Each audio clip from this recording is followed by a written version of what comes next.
Amados irmãos, a paz. Preparativos finais para o controlo de Canaã é o tema da aula número 141 do nosso Master Coach em prol da ministração da palavra.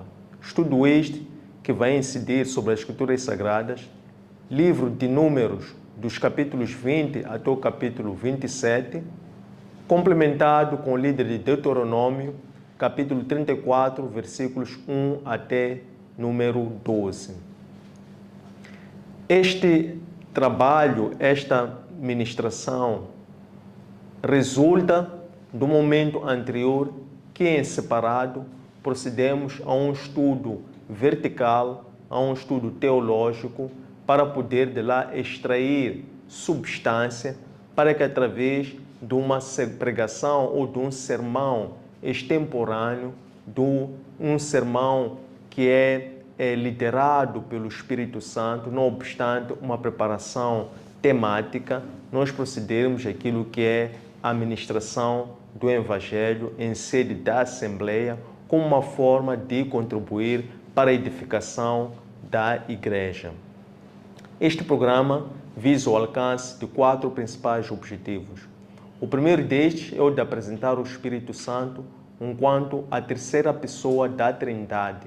Existe um e único Deus em substância, glória e poder, que se manifesta em 3 pessoas segundo a sua natureza.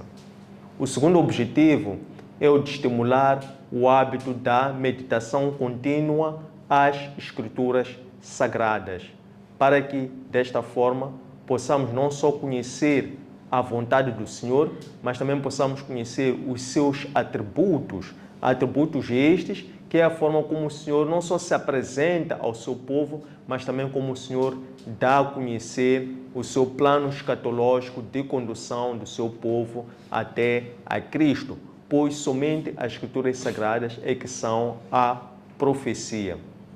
O terceiro objetivo é o de inculcar nas pessoas o hábito da oração contínua. Orar e vigiar, obedecendo desta forma a instrução do mestre da oração, que nada fazia sem antes consultar ao seu Pai, e fazia da oração momentos de devocional, momentos de busca particular, não obstante os momentos em que a posterior a pessoa comunga com a igreja, mas é muito importante a pessoa encontrar momentos particulares de oração em secreto, pois o nosso Pai também nos ouve em secreto para poder nos glorificar em público. O quarto e último objetivo é o de contribuir para a união da igreja. A igreja que é una, santa, católica e apostólica. Foi esta a oração que Cristo fez antes de se integrar voluntariamente, para que houvesse a união entre Deus Pai, Deus Filho, Deus Pai, Deus discípulos, Deus Pai e Deus e aqueles que fossem crer nas palavras dos seus discípulos.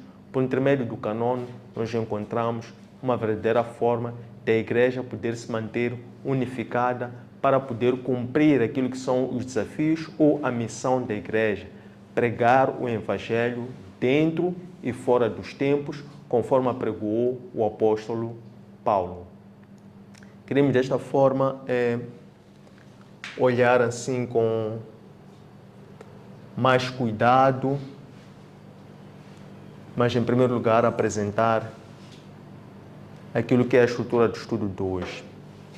O tema que nós vamos refletir é preparativos finais para assumir o controlo de Canaã.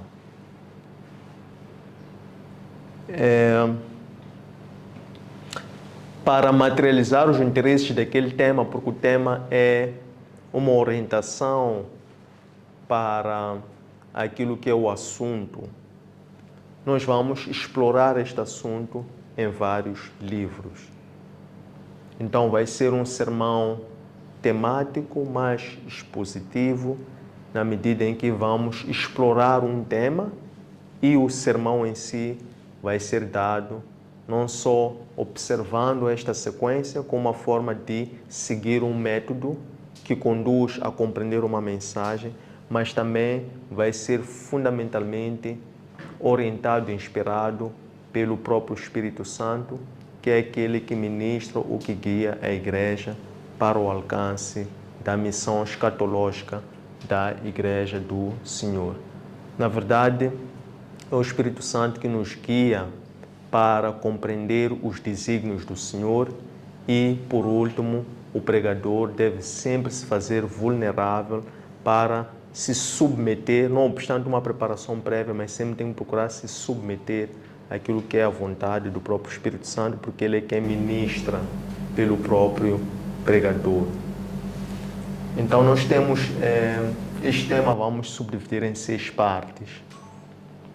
Cada parte tem uma mensagem específica própria e todas essas partes vão corporizar os preparativos finais de entrada no Canaã. A primeira parte, nós vamos ver ou explorar 2 principais pontos. O primeiro ponto que nós vamos explorar nesta parte é Moisés fere a rocha e as águas saem.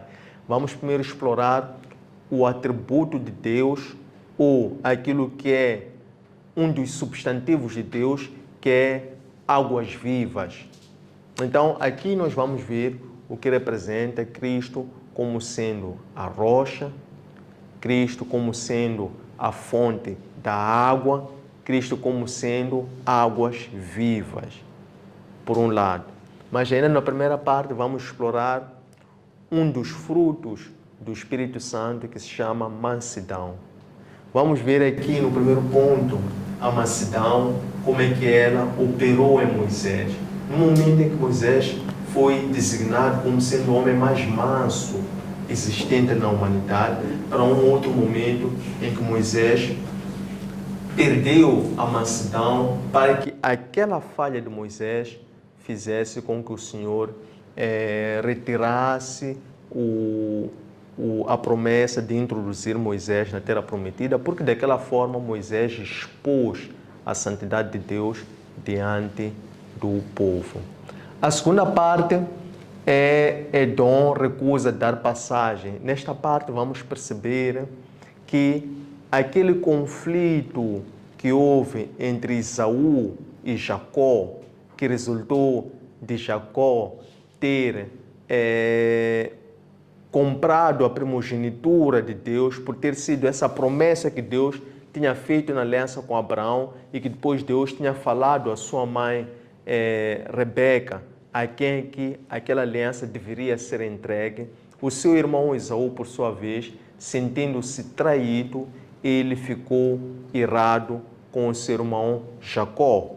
E Jacó teve que sair para fora de casa porque o seu irmão queria lhe morto. Tendo Jacó ficado muito tempo, nós vimos que chegou a altura em que Deus voltou a falar para Jacó, para que Jacó regressasse à casa de seus pais. E no percurso, Jacó implorou a Deus para que Deus fizesse com que a ira do seu irmão Esaú aplacasse. Isso resultou que, efetivamente, Esaú abraça Jacó.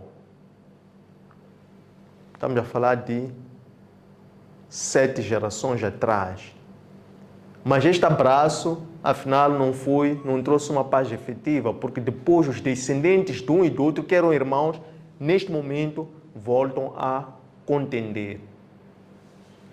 A terceira parte é quando nós vamos ver o momento em que Deus chama Arão para a sua glória e instrui em como é que se deveria escolher e também como é que se deveria ungir aquele que seria o sucessor de Arão no trono do sacerdote, e que neste caso coube a um dos filhos de Arão, para que depois ele fosse ser apresentado publicamente. A quarta parte, nós vamos ver uma história também muito profunda, que tem a ver com Balaão. Balaão era um sacerdote.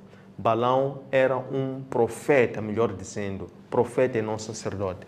E Balaão, foi consultado por um rei chamado Balaque, que era rei dos Moabitas, porque este queria que o profeta Balaão amaldiçoasse os israelitas. Balaão, consultando a Deus, Deus disse a Balaão que ele deveria somente abençoar, porque aquele povo era por si abençoado, era por si escolhido.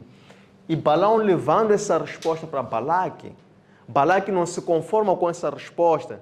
Ele insiste que Balaão deveria amaldiçoar e começa a lhe ofertar bens materiais. Começa a querer corromper o profeta para que o profeta pudesse amaldiçoar um povo contra a vontade do próprio Deus. Então nós aqui vamos ver uma passagem profunda em que nós vemos que em 4 momentos Balaão dá a conhecer a Balaque o seu oráculo e por fim, no 3º e 4º oráculo, ele começa a pré-anunciar a Cristo na forma como ele declarava no seu oráculo a vontade de Deus. A 5ª parte, nós vimos, é quando o Senhor também chama por fim Moisés para que ele fosse também se juntar aos seus antepassados. Mas antes de isso, Moisés demonstrando as suas credenciais sacerdotais, mostrando o qual ele era um homem segundo o coração de Deus, Moisés implora para que Deus pudesse, antes dele partir, antes dele ser chamado para a glória, antes dele ser chamado para Canaã celestial, Moisés implora que o Senhor pudesse levantar um servo que pudesse ir à frente do seu povo. E então o Senhor indica que Moisés fizesse ou escolhesse ou impusesse a sua mão sobre Josué, em quem residiu o Espírito, para que Josué fosse ser o sucessor do seu servo Moisés. A 6ª e última parte é quando o Senhor conduz Moisés até o cima do monte e mostra-lhe a terra prometida e diz: é para lá que eu vou conduzir o seu povo, mas tu vais repousar aqui. E desta forma nós vimos o momento e a forma como Moisés repousa para a glória, mas disse que Moisés, mesmo tendo repousado para a glória com a idade de 120 anos, Moisés ainda tinha os seus olhos fortes e Moisés ainda tinha a sua estrutura física forte. Moisés ainda estava fisicamente apto para continuar. Significa que Moisés foi descansar no momento, na vontade prescrita pelo próprio Senhor, pois Moisés era um servo aprovado por Deus. Por isso é que ele não foi cansado, porque poderia se refletir em resultado de desobediência ou acumular de pecados. Mas Moisés foi descansar ainda enquanto estava apto para continuar a servir ao Senhor. E a sepultura onde Moisés foi descansar, homem algum sabe ou viu. Então é sobre isto que nós vamos desenvolver ao longo do estudo de hoje. A primeira parte, antes de naturalmente entrarmos aqui, podemos lembrar-nos o que é que nós tratamos no tema anterior. Tema anterior que foi Bezerro do Ouro, edição número 140. Sobre esse tema Bezerro do Ouro, nós vimos que o Senhor chama Moisés para o cume do monte, porque o Senhor queria transmitir para Moisés aquilo que era as disposições decorrentes da aliança que Deus queria fazer com o seu povo. E, daquela forma, o Senhor dá a Moisés aquilo que é a sua lei. E o Senhor inscreve com o seu próprio dedo em estábulos essa lei, para que aquela lei pudesse ser clara, objetiva, e o povo não refutasse que aquela era o desígnio, aquele era o mandamento do próprio Senhor. Porque Moisés distanciou-se do povo, e o povo continuou lá embaixo no arraial, que era um cerco, onde o povo poderia estar em segurança, congregado e em comunidade. Moisés não deixou-os sós, não abandonou-lhes, deixou-lhes sob os cuidados de Arão, que era um dos que assistia a Moisés, um dos que acompanhou a Moisés nesta missão de libertar o seu povo. Porque Moisés permaneceu um período de 40 dias e o povo começou já a ficar impaciente pela ausência de Moisés, que o povo por esses dias começou a dizer que Moisés está a demorar. Que é feito desse Moisés que já não lhe vemos? Então o povo começa a contender com Arão, exigindo para que Arão fizesse um Deus que eles pudessem ver com os olhos físicos, para que eles se sentissem seguros. Dizendo eles que queremos, faça um Deus para que possa ir à frente ou diante de nós. Arão, então, convoca a todo o povo para que ali retirasse objetos de ouro das suas filhas, das suas esposas, e eles foram retirando um a um. Arão, então, funde e faz um bezerro de ouro. Naquele momento, o povo, quando começa a adorar aquele bezerro de ouro, dia seguinte, o povo começou a celebrar, a festejar aquele marco. E começaram comidas, bebidas, danças, festa. Lá em cima, Deus diz para Moisés: Moisés, o teu povo lá embaixo, Deus já não diz o meu povo, disse o teu povo. Lá embaixo, o povo me desobedeceu. O povo contrariou esta lei que eu te dei. Então Moisés começa ali a negociar com Deus, porque Deus diz a Moisés que assim que o meu povo desobedeceu-me, violando aquilo que é os primeiros 3 mandamentos, que eram designadamente a de que existiria um e único Deus, e o segundo que era, e ligado a este primeiro, que eles não deveriam fazer nenhum bezerro de ouro para o adorar. O Senhor diz a Moisés que, claramente, certamente, eu irei enviar o meu furor para o povo, mas a ti eu vou fazer de ti pai de uma grande nação. Moisés, grande sacerdote que era, homem segundo o coração de Deus, Moisés começa a interceder para Deus. Moisés começa a negociar com Deus. Moisés começa a mostrar os seus atributos diplomáticos. E através da homilética, Moisés começa a persuadir a Deus para que Deus perdoasse o seu povo. E Deus acabou, segundo as palavras de Deus, por se arrepender e voltar para trás para aquilo que era a justiça de Deus. Isso é resultado daquilo que foi as qualidades de persuasão que Moisés demonstrou. Pois Moisés, quando começa a falar a Deus, quando começa a interceder a favor do seu povo diante de Deus, Moisés diz a Deus: ó Senhor, por que tu vais castigar o teu povo, se tu antes tiraste-os do Egito? Não será que os teus inimigos egípcios vão depois dizer: ele tirou-os do Egito para depois vir matá-los? Mas lembra-te também que tu fizeste uma aliança com os teus patriarcas Abraão, Isaque, Jacó. Então, imploro-te, perdoa o teu povo.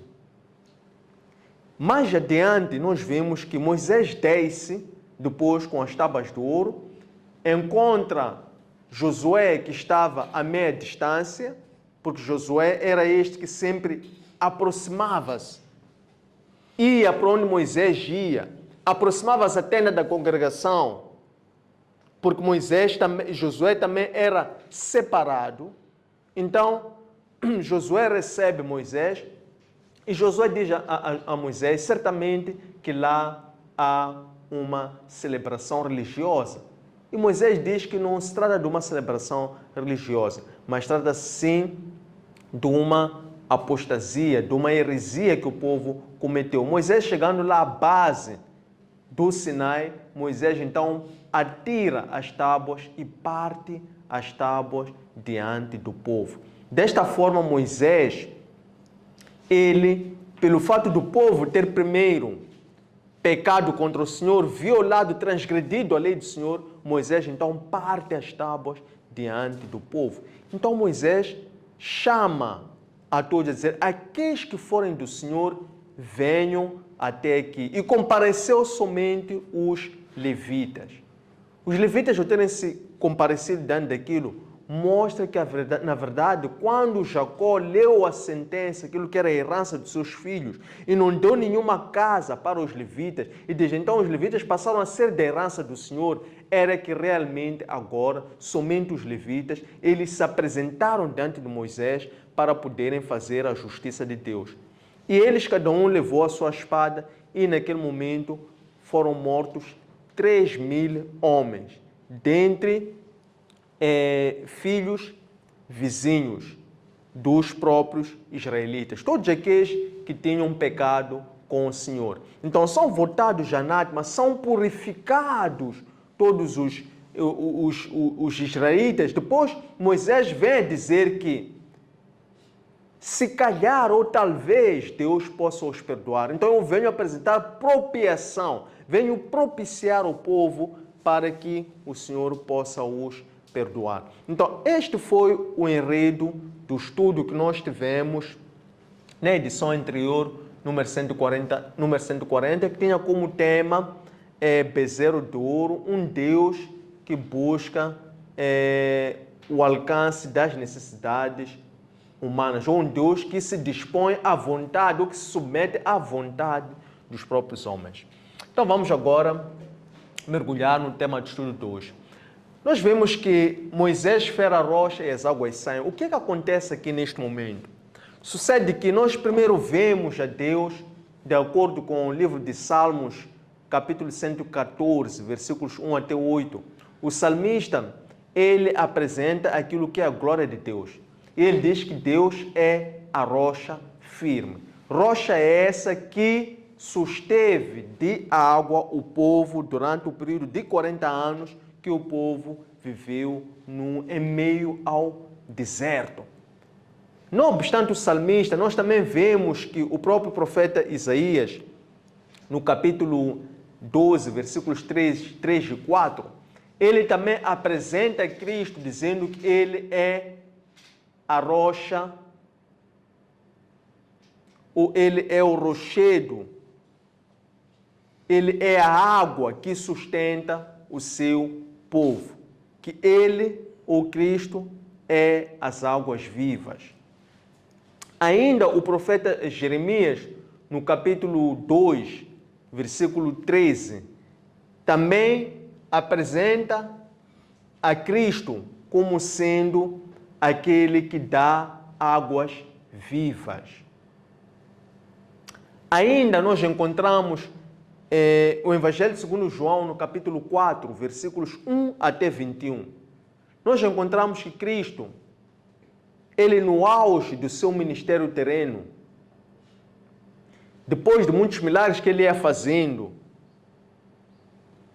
muitas pessoas a serem convertidas, muitas pessoas a se arrependerem, esta informação chega aos ouvidos dos fariseus. Mas, na verdade, não era Cristo quem batizava, eram os seus discípulos que batizavam. Então, Cristo, neste momento, porque a sua fama começa a se espalhar, então ele entende sair de Judeia ou Judá, para ir para outra região. Então, pelo caminho, ele decide passar por aquele que seria o caminho mais curto em distância, mas também o caminho, entre aspas, mais perigoso, que era o caminho que os judeus evitavam. Por quê? Porque era um caminho que implicava passar por Samaria. Existia uma rivalidade entre os israelitas e os samaritanos, mas Cristo escolhe passar por aquele caminho que era o mais perigoso. E ele encontra descanso naquilo que se chamava de Poço de Jacó, que é precisamente aquele poço que Jacó havia oferecido ao seu filho José. Cristo encontra-se aqui neste poço a repousar e os seus discípulos saem para irem comprar mantimento. Cristo encontra-se aqui sozinho.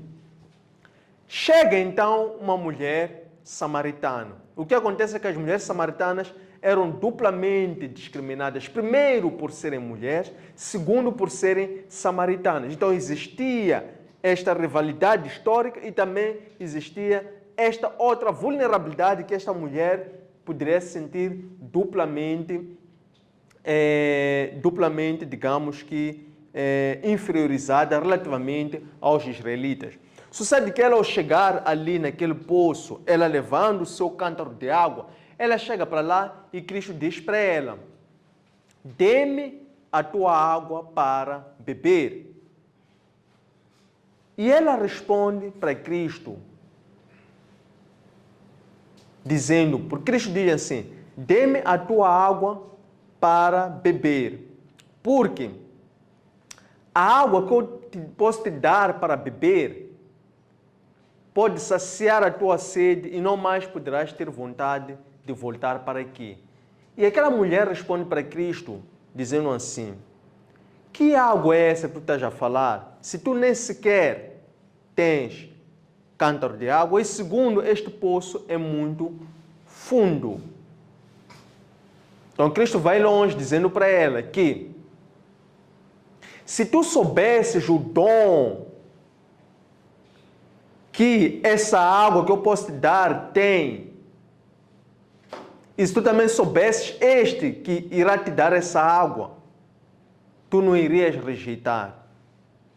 Então ela ali comove-se, ela diz: dê-me esta água que tu estás a falar para beber. Cristo diz a ela: antes, chama o teu marido. E ela diz: eu não tenho marido. Cristo diz: nisso tu falaste verdade. Porque aqueles 5 maridos que tu tiveste não eram teus, ou tiveste 5 maridos, mas nem este que tu tens agora também é teu. Mas nisto tu falaste a verdade. E aquela mulher então diz assim: nós, os samaritanos, nós buscamos, pregamos, louvamos, adoramos a Deus neste monte, mas vocês adoram em Jerusalém. Então, o que eu faço para adorar esse Deus que vocês adoram em Jerusalém? E Cristo diz que chegará os tempos, e é já agora, que existirão os verdadeiros adoradores. Estes irão adorar em espírito e em verdade. Significa que aquela mulher, ela como sendo samaritana, ela adorava não em espírito, porque ela adorava num local, olhava para o local, que era o local onde ela adorava, que era o monte. E para ela o monte é que era o Deus, é que era a presença. Então, por um lado, ela não adorava em espírito. Por outro lado, vê-se que esta mulher, ela mostrava o quê? Sinceridade, mostrava verdade, mostrava humildade. Por quê? Porque ela não se envergonhou do seu passado, mas crendo que ele era o Messias, ela respondeu e tirou para fora a sua verdadeira vontade, a verdadeira sede que lhe conduziu até aquele poço. Afinal, ela não ia somente para buscar a água física, mas ia também e demonstrou e reconheceu que mais do que a sede física, ela tem uma sede espiritual. Significa que ela pregava em verdade, não pregava em espírito, mas tinha a verdade dentro dela. E ela era precisamente aqueles que iriam passar a adorar em espírito e em verdade. E tendo ela recebido esta evangelização, tendo crido em Cristo, ela abandonou aquele cântaro de água e foi disparada de regresso para a sua terra, Samaria, para ir anunciar a eles sobre o Messias. E os samaritanos lá, tendo sido convertidos por ela, ouvindo falar deste Messias, também levantam-se para também quererem conhecer e poderem também ser transformados por este Messias. Então é assim que nós vimos Cristo como sendo as águas. Por quê? Porque nós aqui, nesta parte em que Moisés fera a rocha, significa que foi um momento em que o povo estava com sede. E o povo, encontrando-se com sede neste momento, o povo começou a mais uma vez contender contra Moisés. Não obstante terem contendido antes contra Moisés, quando estavam no deserto de Redefim, que neste momento também eles contenderam com Moisés, mas Deus deu-lhes a providência que foi a água. Mais uma vez, eles começam a contender com Moisés, murmurando que era preferível que eles ficassem lá e morressem lá do que morrerem em meio ao deserto. O que é que nós vemos aqui como sendo a resposta de Moisés? é que o povo contendendo contra Moisés, o Senhor fala para Moisés. Mas antes do Senhor falar para Moisés, nós temos que olhar para qual foi a reação de Moisés após o Senhor ter falado para Moisés. Então vamos prestar atenção. O Senhor, quando fala para Moisés, deu uma instrução para Moisés em como é que Moisés, sendo o servo do Senhor, como sendo aquele que estava ao serviço de Deus diante do povo, deveria então demonstrar a providência divina mediante aquilo que era a necessidade pontual do povo, como uma forma de anunciar a Deus como sendo o providente, por causa da aliança que Deus fez com o seu povo. Então Deus fala para Moisés o seguinte: Moisés, leva Arão, leva os anciãos junto a eles e convoca os seus povos até a rocha. E chegado à rocha, fale para a rocha, que de lá irá sair água para o sustento do povo. Moisés o que faz?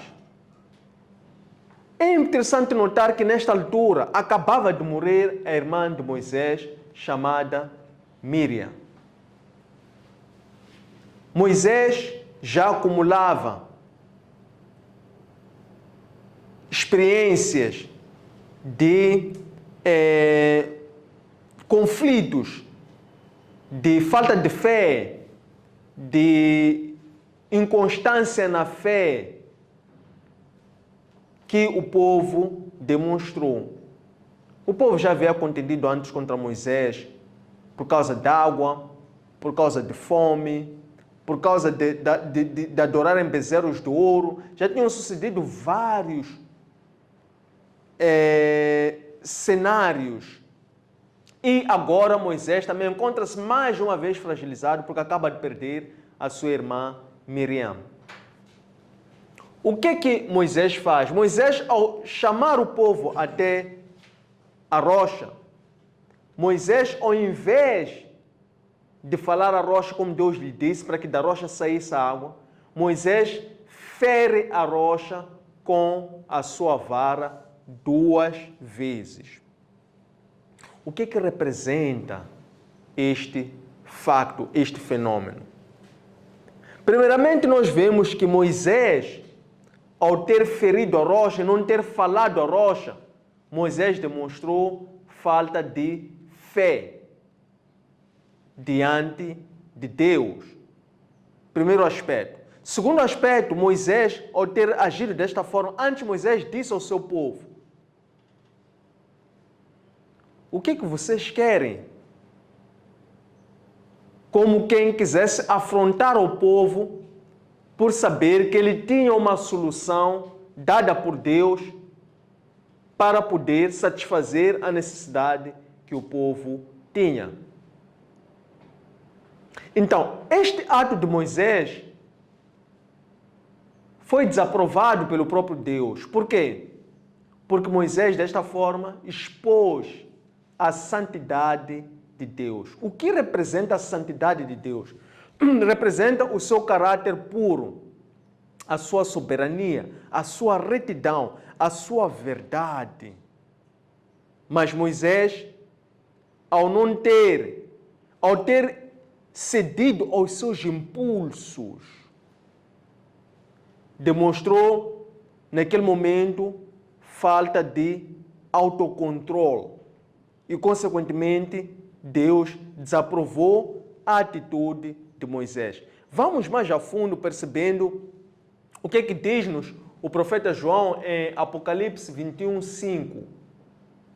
Aqui em Apocalipse 21:5, nós vemos Deus dizendo para João, pois João é conduzido em arrebatamento dos órgãos de sentido, e João está a ver, está a observar.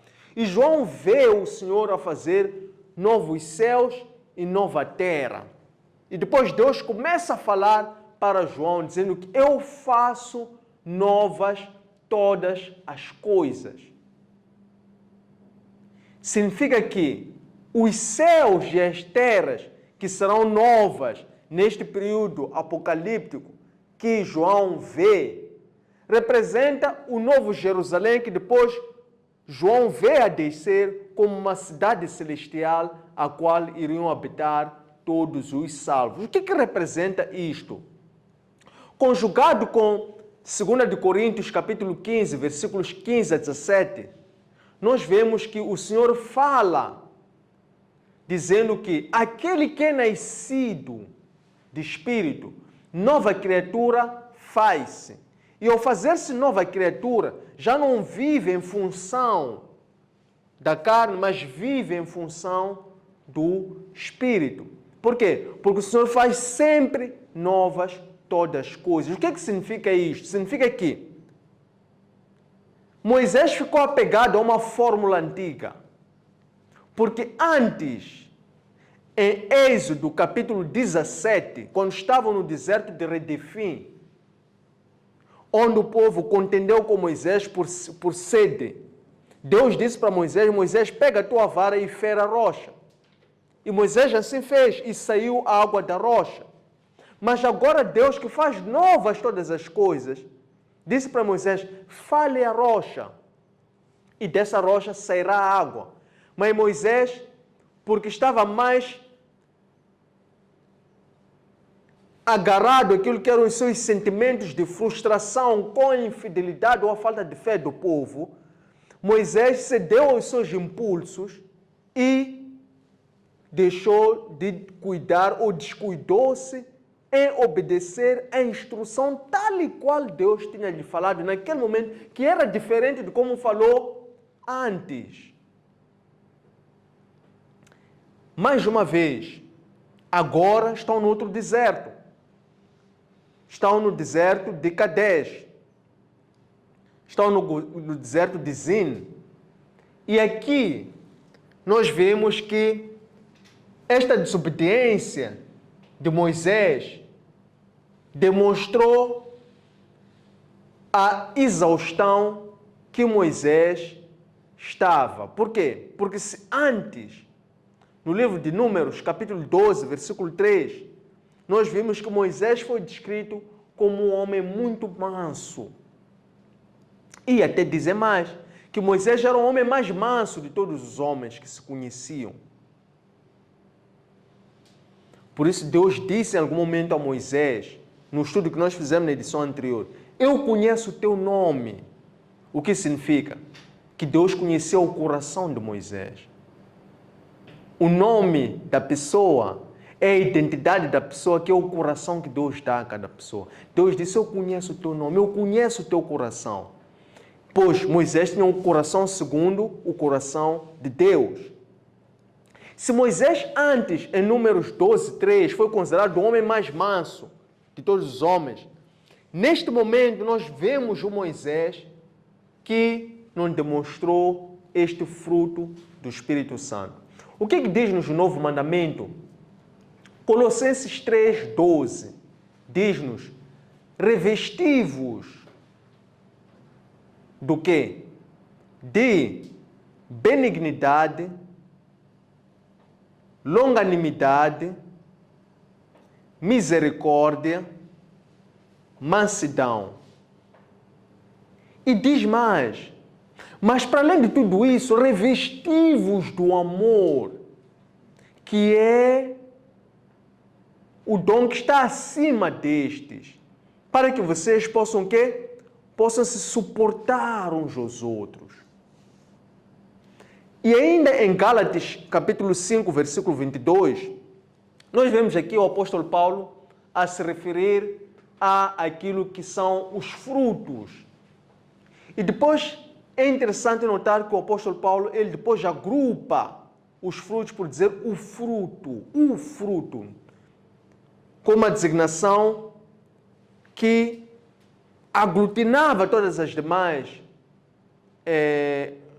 frutos do Espírito Santo, dizendo o fruto do Espírito Santo, destacando que desses frutos, o amor, que é o dom superlativo, que é também um fruto, é por um lado um dom, é também um fruto, que o amor deveria estar, e o amor é o fruto, porque o amor, ele sintetiza, agrupa todos os demais frutos. Nós vimos que aqui Moisés, ele não demonstrou aquela mansidão que fez-lhe ser descrito como o homem mais manso. De seguida, nós vemos então Moisés quer continuar a sua caminhada, mas antes disso, Deus, desaprovando essa atitude de Moisés e de Arão, Deus diz para os dois que, pelo fato deles terem exposto a santidade de Deus, eles não mais iriam conhecer a terra prometida. Prontos, o povo continua sob a direção e liderança de Moisés e agora encontram-se diante da planície de Edom. Planalto, porque depois tem um monte, que foi o local que eles chegaram na outra extremidade de Edom. Mas quando eles chegam a Edom,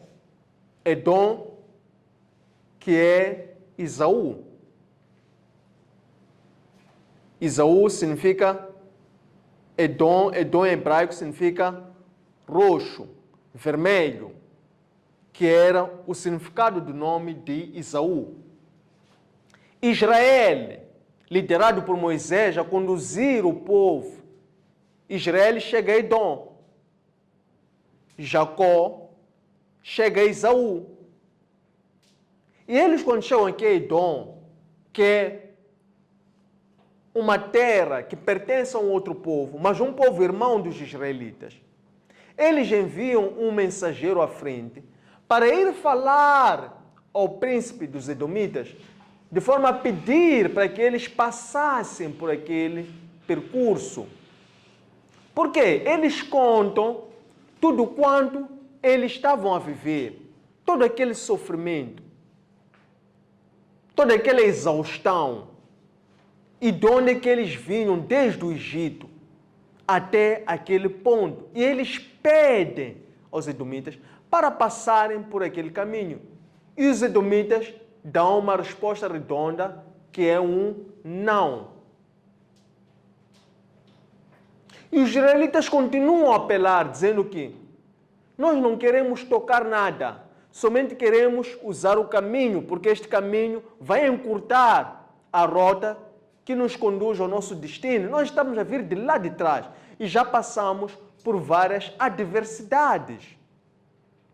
Então, se por acaso, se acidentalmente, algum de nós ou algum gado nosso tocar em uma árvore de fruto, tocar numa água, nós iremos pagar o valor que isso corresponde para lhe ressarcir.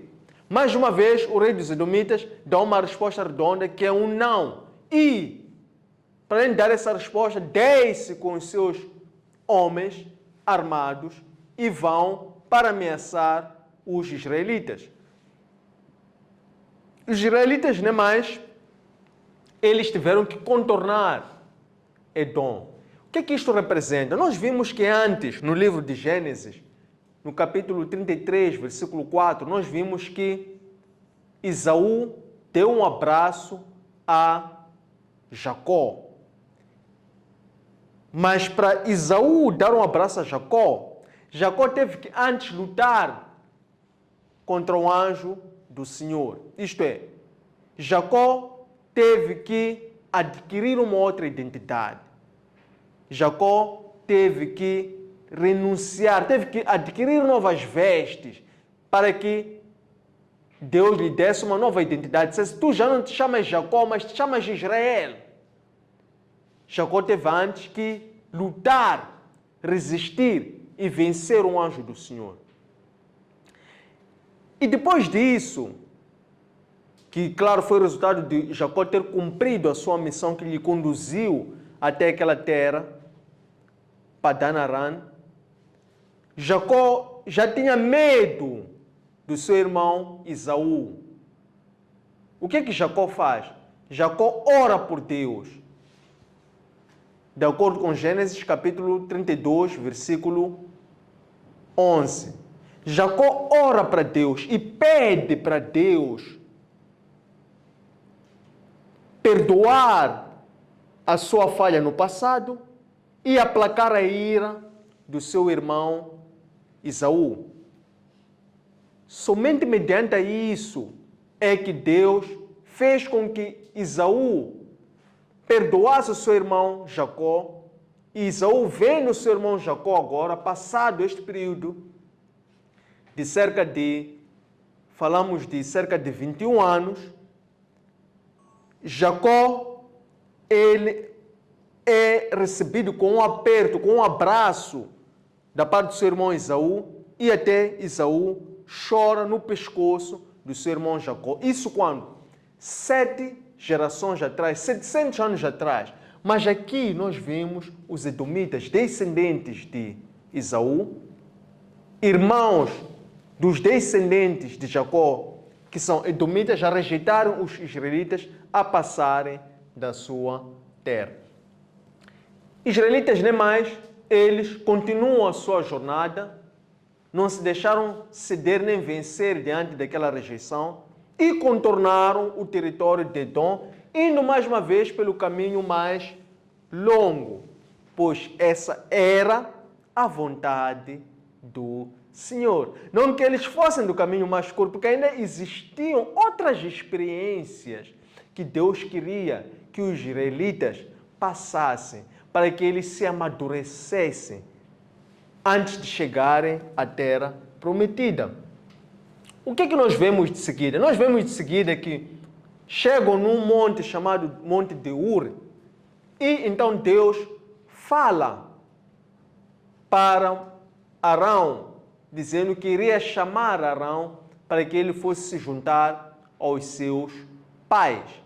Depois Deus fala para Moisés e diz que subam até o monte de Ur e, chegado lá, tire as vestes sacerdotais de Arão e veste-as ao seu filho Eleazar, para que este possa ser o seu sucessor como sacerdote da linhagem araônica. E assim sucedeu que subiram ao cimo do monte, e Moisés procedeu conforme a vontade do Senhor, tirando as vestes sacerdotais de Arão, vestindo a Eleazar, e é lá que Arão foi sepultado e repousou, e depois Moisés desce com Eleazar para baixo, e vendo o povo, Eleazar com as vestes de Arão, Moisés apresenta Eleazar, seu sobrinho, filho de Arão, como novo sacerdote, que vem a suceder a Arão, e o povo ficou a chorar a morte de Arão por 30 dias. O que isto representa? Nós aqui vemos aquele que é um bom pastor, que são o quê? As vestes. Significa que Deus instrui para que Eleazar, que é o sucessor de Arão, trajasse as vestes sacerdotais. O que representam as vestes sacerdotais?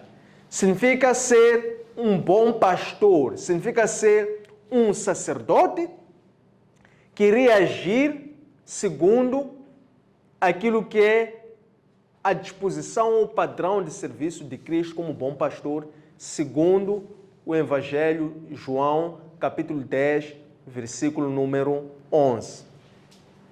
Para além disso, ligado a estas vestes, nós temos que, na carta aos Coríntios, capítulo 1, versículo 5, 1 de Coríntios 5, versículos 15 a 17, nós vemos que aqui também o apóstolo Paulo fala sobre as novas vestes, dizendo que, uma vez trajando as novas vestes, não mais agimos como a velha criatura, como descendente de Adão, mas com as novas vestes, agora adquirimos uma nova identidade.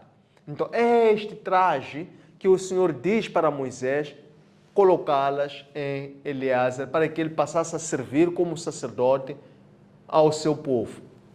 De seguida, nós vemos a história de Balaão. O que acontece? O povo de Israel continua. O povo de Israel depois encontra um novo obstáculo, que são agora os cananeus. E o povo de Israel teve que vencer, enfrentar e vencer os cananeus, que era mais um obstáculo. Por quê? Porque eles foram obrigados, ao não ter que passar por Edom, foram obrigados a ter que passar por um caminho mais longo. Esse caminho mais longo fez com que eles pudessem ter que enfrentar agora os cananeus, que eram os donos e proprietários daquele espaço.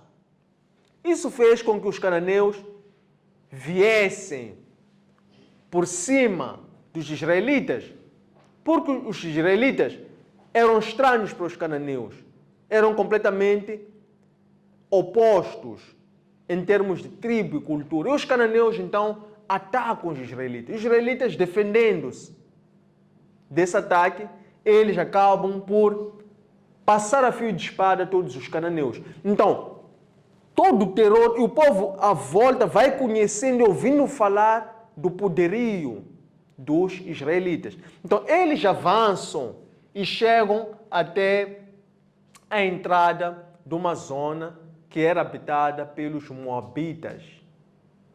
E lá em Moabe existia um rei chamado Balaque. O que Balaque faz? Balaque ouve falar através de seus mensageiros que aquele povo é um povo que é valente, é um povo que é corajoso, é um povo que é forte. E Balaque olha, vê a quantidade e número que eram os israelitas. Balaque fica com medo dos israelitas. O que Balaque faz? Balaque manda chamar um profeta chamado Balaão, melhor dizendo, para que Balaão viesse até si de forma a poder amaldiçoar aquele povo. O que significa? Ele viu que aquele povo, os israelitas, eram abençoados, porque eles eram fortes.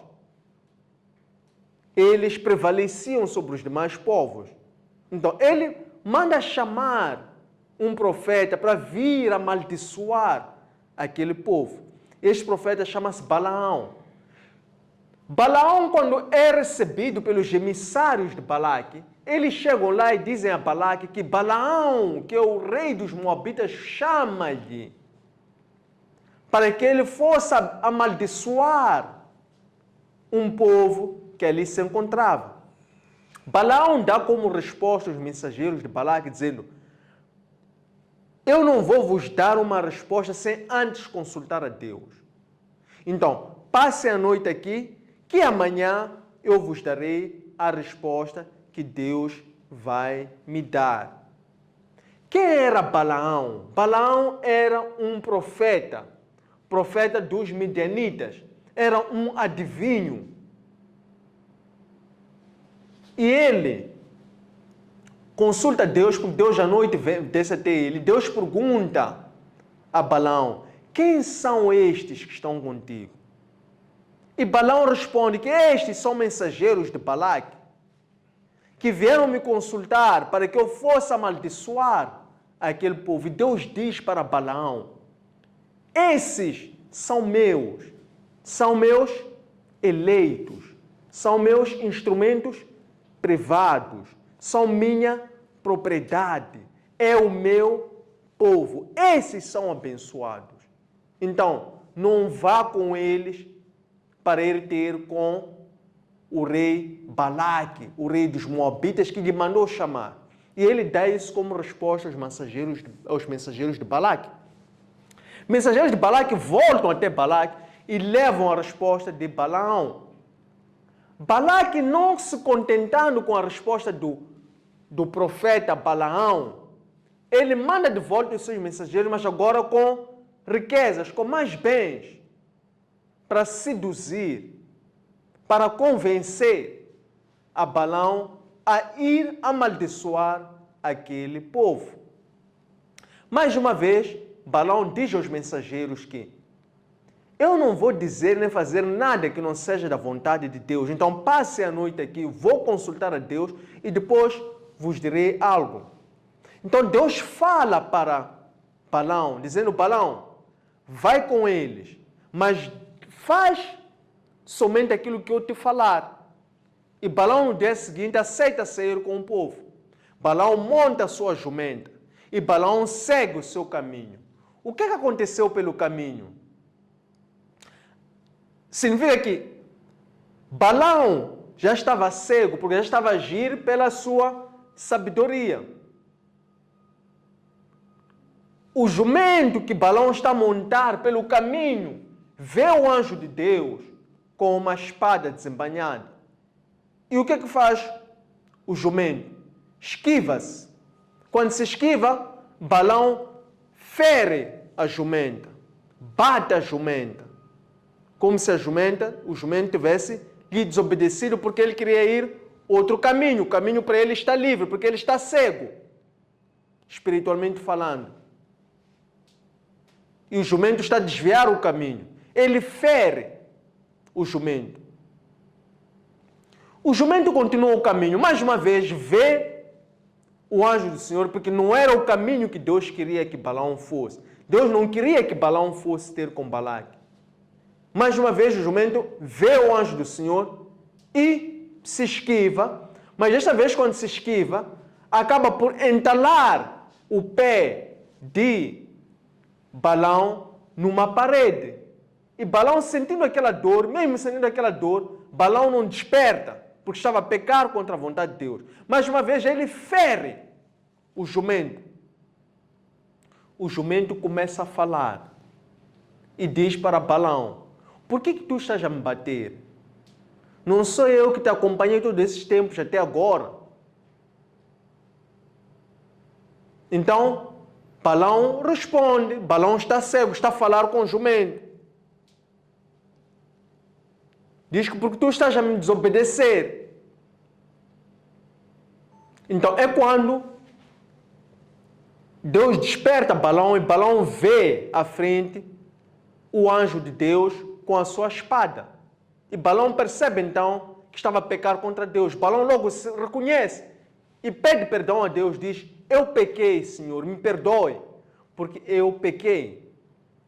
Então Deus diz para Balaão: Balaão, vá dizer a Balaque o meu oráculo. E chega Balaão a Balaque. Balaão começa a dar o oráculo de Deus.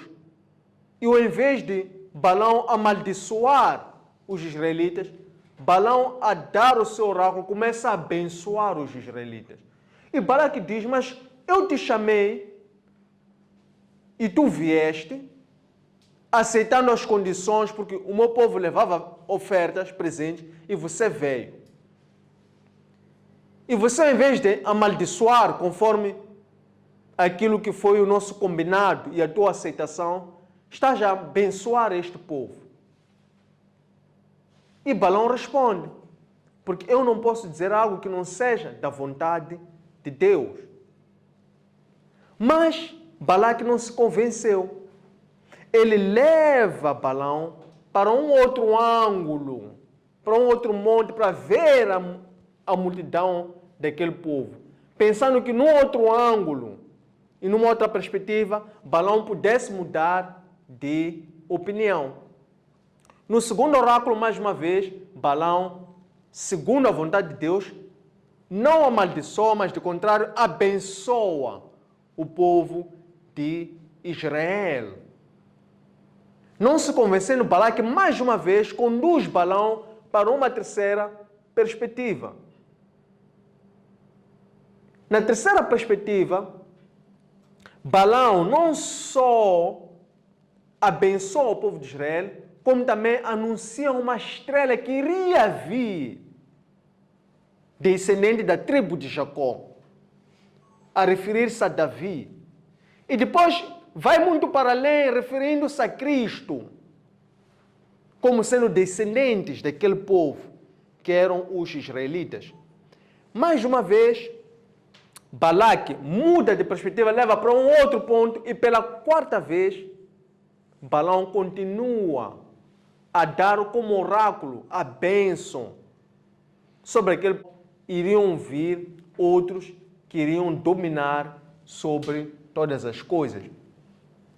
O apóstolo Pedro, na primeira carta de Pedro, capítulo número 1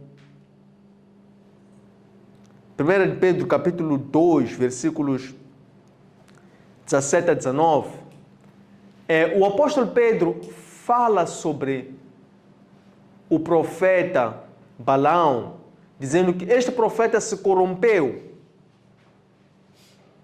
pela prata e pelo ouro. A dada altura, o profeta Balaão, rejeitando a vontade de Balaque de amaldiçoar o povo, ele teria dito que, ainda que me desse uma casa com recheio de ouro e de prata, eu não iria dizer senão a vontade de Deus. Então, o apóstolo Pedro, ele se refere a Balaão como sendo aqueles profetas que buscam agradar ao homem e que se corrompem diante da vontade do homem, profanando o templo e sujando as suas vestes. O profeta Balaão, nós já vimos que em Números 31, versículo 16, depois de Israel passar por Edom, eles adentraram-se, foram até a zona dos Midianitas, que é onde vivia Balaão. E lá também Balaão colheu aquilo que ele semeou antes. E Balaão é também morto a fio de espada pelos próprios israelitas. Números 31, 16. Depois nós vemos aqui Josué, que é chamado a suceder a Moisés. Por quê? Chegou ao fim da jornada de peregrinação do povo de Israel sob a liderança de Moisés e já estão na margem de Jericó. E Deus agora fala para Moisés, dizendo que agora é tempo de tu ires descansar com os teus pais, porque lá em Meribá que significa contenda, discórdia, discussão, ficou assim chamado lá naquele local, no deserto de Kadesh, ali onde Moisés feriu a rocha em vez de falar a rocha. Então Deus diz para Moisés, é chegado o momento de descansares com os teus pais, porque tu também lá atrás expuseste a minha santidade. Então, é chegado o momento também de tu descansar. O que faz Moisés como ato final? Moisés, para mostrar aquele coração que ele tinha, um coração segundo o coração de Deus, Moisés diz a Deus, Senhor,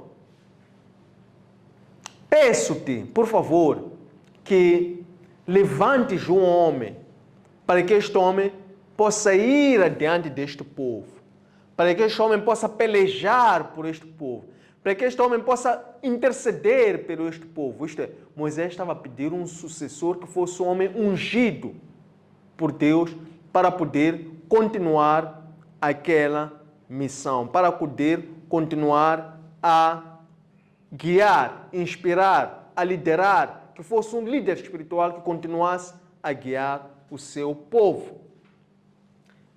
Nisso nós encontramos em Números, capítulo 27, versículo 18. O que diz Deus para Moisés?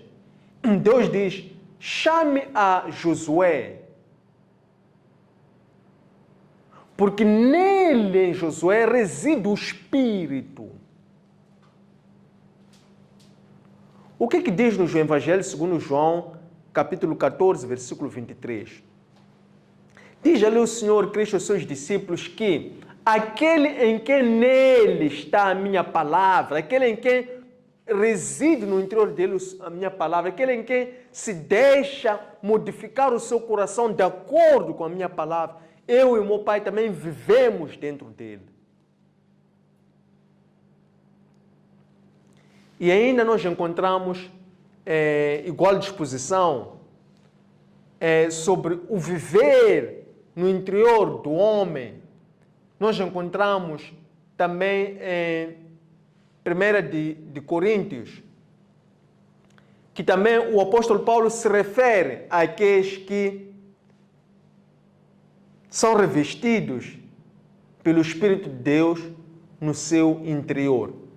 Este era Josué, aprovado por Deus e que não só no seu interior residia a palavra de Deus, mas também no seu interior estava o Espírito de Deus, que é o Espírito Santo. Diz o apóstolo Paulo em Coríntios, diz que é 1 de Coríntios capítulo 5, versículos 12 e 13. Diz ali que aquele que tiver sido batizado pelo Espírito Santo, esse foi comprado pelo sangue de Cristo. E ele, ao ser comprado pelo sangue de Cristo, o seu corpo já não é dele.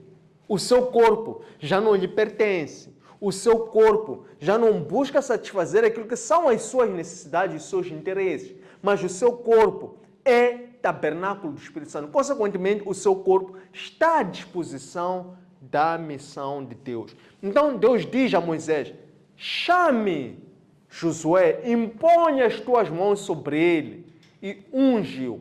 Isto é, transmita o Espírito, transmita a unção que eu passei para ti, transmita para Josué. De seguida nós vemos, então, no livro de Deuteronômio, que tem mais detalhes sobre a morte de Moisés, porque no livro de Números não vê sobre a morte de Moisés. Somente vê essas palavras de Deus a dizer que chamo-te para descansares com os teus pais e unja Josué. De seguida nós vemos este detalhe sobre a sepultura de Moisés no livro de Deuteronômio, capítulo 34, versículos 1 até 12, em que aqui Deus conduz Moisés até o cima do monte e diz: ali, além, é a terra prometida que eu vou introduzir o meu povo através de Josué. Mas tu não irás para lá, tu irás repousar aqui nestes montes onde tu te encontras.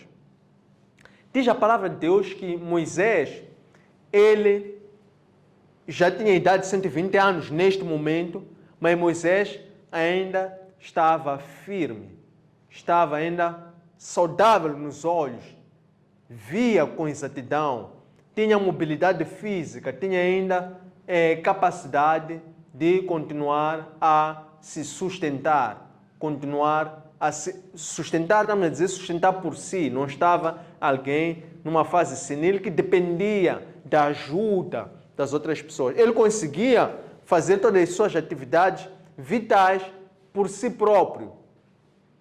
E é desta forma que Moisés, ainda no auge da sua idade, com frescura, Deus chama Moisés para que ele repousasse com os seus pais naquele monte. Diz mais a palavra de Deus que ali onde Moisés foi sepultado, homem algum conhece, homem algum viu. E desta forma, Moisés termina a sua liderança, completando todos os atos preparativos para que assumissem o controle de Canaã, sob a direção, sob a liderança, por sua vez, do Espírito Santo. Tendo chegado a este ponto, termina a primeira fase, que é a exposição, e abre-se um momento para a colocação de questões, de sugestões, de dúvidas, para podermos alargar o nosso estudo. Obrigado. Saudações a todos. Quero agradecer pelo estudo do dia de hoje. E como forma a enriquecer o nosso estudo, trago aqui umas duas questões. A primeira que é: por que razão Deus se irou contra Moisés por uma falha, sendo que Moisés sempre foi um homem manso?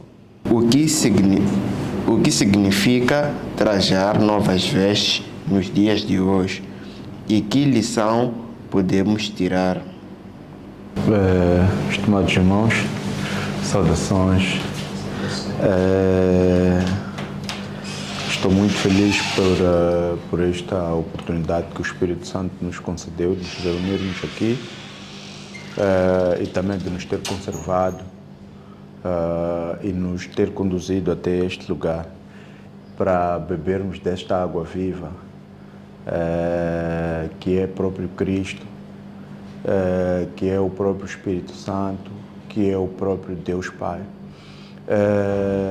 Queria também,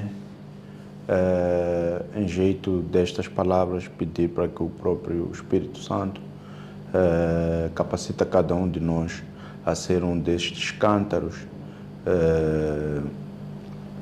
desta água viva, por forma a irmos pelo mundo e servirmos esta água que o próprio Espírito Santo, o próprio Deus, nos concedeu de graça. Gostaria também de agradecer também é uma oração muito forte, à medida em que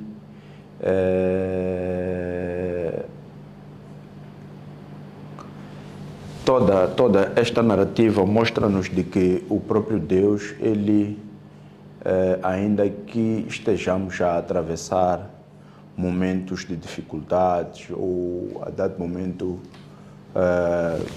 portas a fecharem-se, que essa recusa de passagem, Ele a dado momento também buscou o seu povo por um caminho mais longo, mas é mesmo para treinar a sua fé.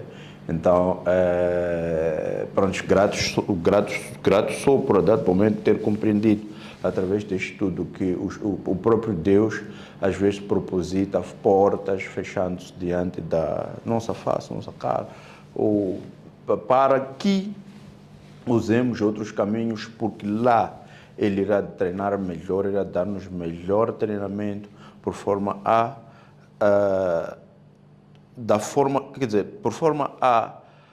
termos uma fé ainda mais firme, mais sólida do que se nós tivéssemos passado com facilidade ou atravessar pelo caminho mais curto. É isso que eu tenho para dizer, então irei a seguir fazer aqui as minhas questões. Gostaria de saber o que são águas vivas e por que Cristo é a água que mata a sede por toda a eternidade. Como é que hoje podemos nos fazer nascentes de águas vivas e irmos pelo mundo saciar a sede espiritual? Como é que um homem de fé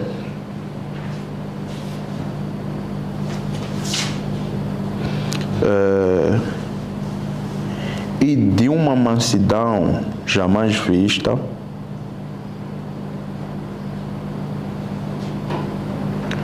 pode perder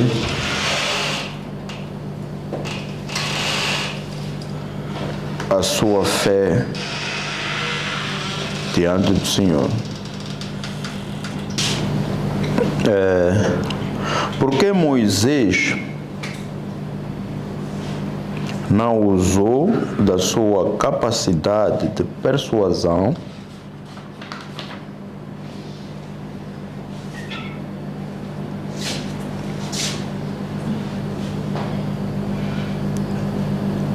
para interceder ao Senhor e convencê-lo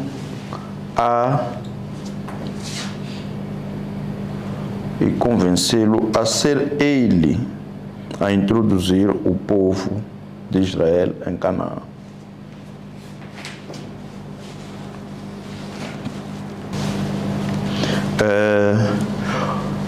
Porque Deus Deus endureceu o coração dos edomitas. E qual é a lição que Deus dos edomitas e qual é a lição que Deus pretendia ensinar aos israelitas e aos edomitas? Hoje, quem representa o jumento e que pode nos ajudar a despertar os nossos olhos espirituais, despertar os nossos olhos espirituais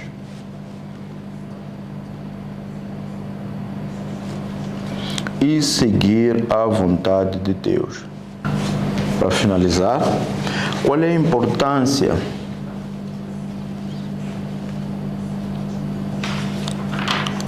da formação, de formar, qual é a importância de formar e ungir sucessores segundo o coração de Deus? Obrigado.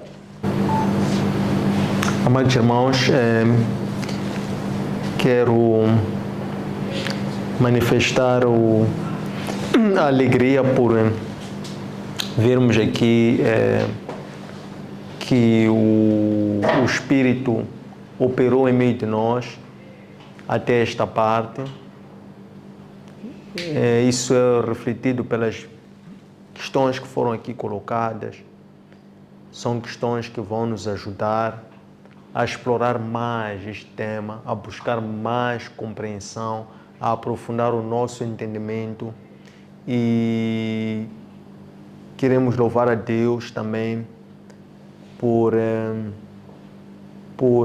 trazer esta harmonia, esta união, esta fé, que é a vontade de querer beber cada vez mais das águas vivas. Que as águas vivas do Senhor possam continuar a ser o refrigério da nossa alma, conducente a trazermos resposta através da busca pela sua revelação, não só para compreender estas 9 questões, mas também para podermos continuamente buscar o nosso autoconhecimento através de uma teorreferência, conhecimento de nós por via da busca pelo conhecimento de Deus, para podermos ver o reflexo do Senhor na nossa própria vida, assumindo a nossa vida como um campo de ação do próprio Espírito Santo. A primeira questão é, por que razão Deus se irou contra Moisés, por uma falha, sendo que Moisés sempre foi um homem manso? Repito, por que razão Deus se irou contra Moisés por uma falha, sendo que Moisés sempre foi um homem manso? Deus, ele pode se irar por várias falhas que nós possamos ter. Na verdade, nós somos homens, somos limitados, somos falhos, e Deus sabe e muito bem disso. Entretanto, cada falha é uma falha diferente de uma outra falha. Como é que nós podemos compreender isso?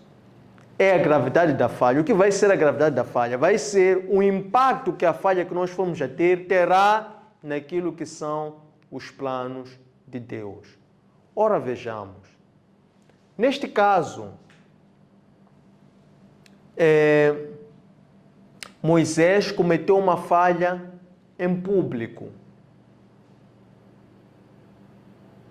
E Moisés, tendo cometido uma falha em público, que foi uma instrução que Deus antes lhe deu de uma forma muito específica, a falha de Moisés acabou expondo o próprio Deus.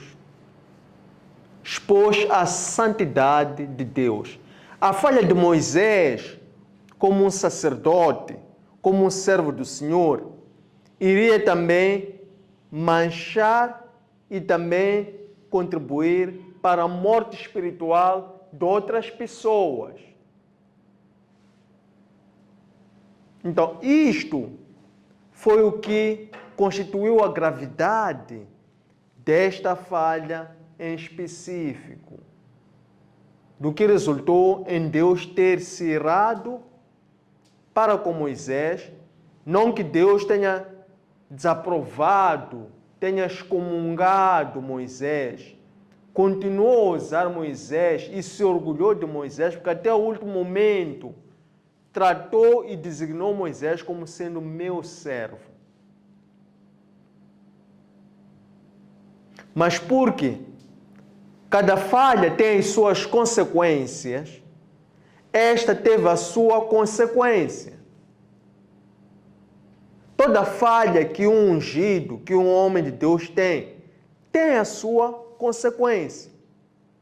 E a consequência desta falha, Deus anunciou a Moisés e Arão qual é que seria, sendo cada um colhido a seu tempo, para que fosse reunir-se com os seus pais já idos. Então, isto foi o motivo pelo qual o Senhor se irou. É porque a desobediência de Moisés demonstrou a falta de fé naquele contexto, o que prejudicou as outras pessoas. Número 2. O que significa trajar novas vestes nos dias de hoje? Que lição podemos tirar? Trajar novas vestes nos dias de hoje significa andar segundo a vontade de Deus. E andar segundo a vontade de Deus implica buscarmos antes fazer-nos cheios da palavra e fazer-nos cheios do Espírito Santo para podermos agir publicamente em função da palavra e em função do Espírito do Senhor. Porque o Espírito do Senhor está na sua palavra. Então significa encarnar a palavra de Deus, encarnar o Espírito de Deus. Isto é que é as novas vestes. Essas novas vestes não são vestes exteriores, mas tratam-se de vestes interiores. Então, as vestes interiores é que nos dão a resistência, nos dão a coragem, nos dão a obediência e nos dão a fé de, em todo momento, seguirmos a trilha do caminho do Senhor. Número 3. O que são águas vivas e por que Cristo é que mata a sede para ou por toda a eternidade? Águas vivas são águas que sustentam a vida. Que vida estamos a falar? Não estamos a falar da vida física. Estamos a falar da vida espiritual. Águas vivas, o que são? É a palavra de Deus. Por quê? Porque a palavra de Deus é uma fonte do Espírito Santo. A palavra de Deus nos conduz a estarmos em presença e a fazer-nos cheios do Espírito Santo. E por que Cristo é que mata a sede para toda a eternidade? Porque a partir do Espírito Santo, a partir do batismo pelo Espírito Santo, que é o reflexo da nossa fé, conversão e adoção como filhos de Deus, então aí passamos a adquirir o dom gratuito de Deus, que é o dom da salvação, que é a garantia, o selo de Cristo, que irá nos fazer tornar cidadãos celestiais, herdeiro do reino de Deus e co-herdeiros de Cristo. Número 4. Como é que hoje podemos nos fazer nascentes da água viva e irmos ao mundo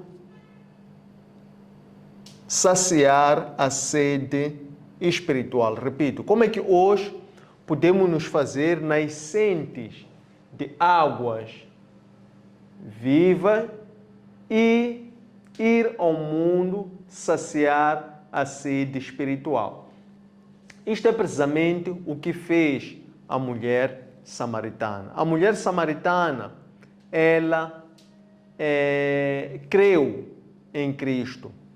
Ela creu na revelação. Ela creu no Messias. E o Messias, nós hoje encontramos nas Escrituras Sagradas. Então, quem lê as Escrituras Sagradas com fé, com os olhos da fé, e crê, porque creu com os olhos da fé, e obedece às Escrituras Sagradas e vive em conformidade com as Escrituras Sagradas, esta pessoa transporta as águas vivas. E ela, o que são as águas vivas? É o conhecimento e a obediência às Escrituras Sagradas. Então, esta vida que a pessoa passa agora a trilhar, a seguir, é uma vida que vai fazer-lhe transbordar as águas vivas que o mundo sacia. Número 5. Como é que um homem de fé e de uma mansidão jamais vista pode perder a sua fé diante do Senhor? No caso foi Moisés. Moisés, ele perdeu a fé no Senhor por aquele ato, porque ele cedeu aos seus impulsos. Moisés não teve autocontrole.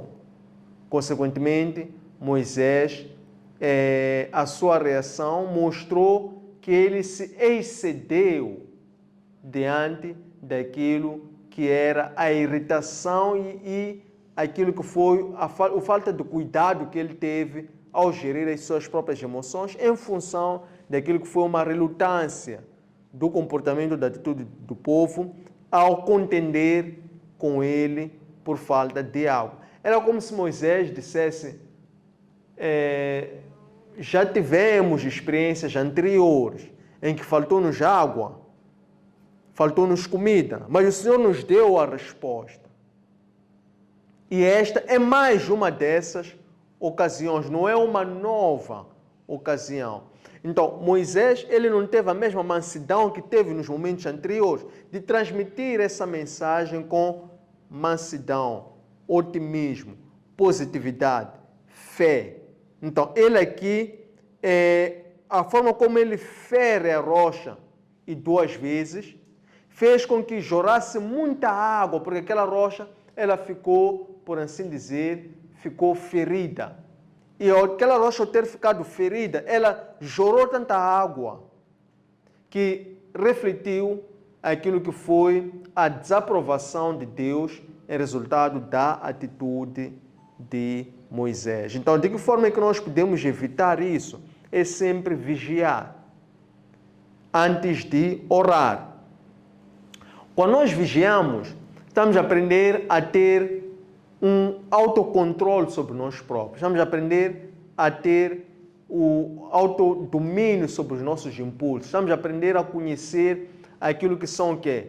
Aquilo que são os nossos temperamentos. E isso é importante para quê? Para com facilidade nós também compreendermos as atitudes, os comportamentos das outras pessoas. E em função disso, nós não sairmos daquilo que é a vontade de Deus, em transmitir com a mesma mansidão aquilo que é a vontade do Senhor, para que desta forma não possamos correr o risco de expor a santidade de Deus. Porque ainda que o homem seja provado diante de Deus, ou conheça a sua palavra, mas não haja com mansidão, então aqui o homem já está a agir pela sua carne e não agir pelo Espírito. Número 6. Por que Moisés não usou da sua capacidade de persuasão para interceder ao Senhor e convencê-lo a ser ele a introduzir o povo de Israel em Canaã? Moisés ele não persuadiu ou não usou da sua eloquência para persuadir a Deus, porque Moisés recebeu, percebeu e foi grato com a sua falha. Se vê que Moisés até aprendeu com a sua falha. E ele não quis contrariar ao próprio Deus. Segundo aspecto, muito importante, é que o sacerdote, o bom sacerdote, que tem um coração segundo o coração de Deus, ele não usa da sua eloquência, da sua intercessão para proveito próprio. O que Moisés fez quando ele usou do seu poder de persuasão foi interceder para que Deus perdoasse ao povo. Então, esses dois argumentos, essas duas vias, fazem-nos perceber porque que Moisés se conformou com a vontade de Deus. Porque ele, como um sacerdote, era intercessor do povo junto a Deus. Então, por esse motivo é que ele não quis convencer a Deus para que Deus recuasse. Porque ele, se assim fizesse, estaria a agir segundo a sua carne, a sua vontade da carne. Ele disse que não, seja feita a sua e não a minha vontade. Número 7. Por que Deus endureceu o coração dos edomitas? E qual é a lição que Deus quis ensinar aos israelitas e aos edomitas?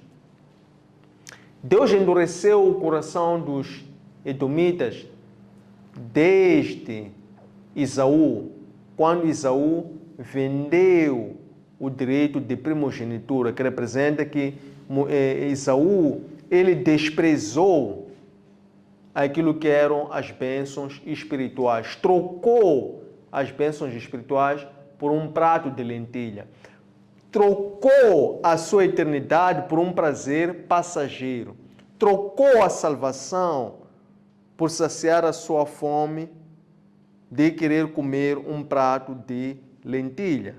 Então, a lição que nós podemos tirar daqui é sobre o cuidado e a preciosidade que representa a nossa vocação como cristãos, para que, de todas as formas, nós não possamos abrir mão daquilo que é a nossa eleição, a eleição divina, como filhos de Cristo, como herdeiros do reino de Deus, nem por prata, nem por ouro, tal como, por exemplo, sucedeu a Balaão, tal como sucedeu com Esaú, para que no futuro nós não possamos entrar em choque com um outro ou com um ungido, pelo fato de nós não termos olhos espirituais que nos fazem conhecer qual é a vontade de Deus. E é isso que sucedeu ao ponto de esses dois povos, mesmo sendo irmãos, eles terem lutado entre si. Significa que os edomitas não perdoaram Esaú, os descendentes de Esaú não perdoaram os descendentes de Israel. Então esta que é a lição que nós podemos retirar. Número 8. Hoje, quem representa o jumento e o que pode nos ajudar a despertar os olhos espirituais e seguir a vontade de Deus? O jumento é o Espírito Santo. O Espírito Santo é que vai sempre despertar-nos sobre aquilo que é a vontade de Deus. O jumento, no caso de Balaão, representa o Espírito de Deus que, quando falou com Balaão em sonhos, em visão, quando apareceu a Balaão, perguntou a Balaão: quem são estas pessoas? E depois disse a Balaão: diga-lhe somente e faça somente aquilo que eu disser. E Balaão, ele desobedece quando ele decide seguir aquele povo que tinha ido pela segunda vez lhe convencer, levando riqueza material, levando bens para irem agraciar, persuadir e convencer a Balaão para que ele fosse até a Balaque de forma a ir amaldiçoar aquele povo. Isto é, Balaão era um profeta e ele cedeu ao seu ofício para poder descer a fim de ir amaldiçoar um povo que Deus já tinha antes dito que aquele povo era o seu povo. Então, isto é que representa o jumento, representa o Espírito Santo. E o jumento nos dias de hoje há de ser uma pessoa, há de ser uma criança, há de ser uma circunstância. Quando nós estamos em presença do Espírito Santo, os sinais não vão faltar, que vão mostrar-nos qual é a vontade de Deus.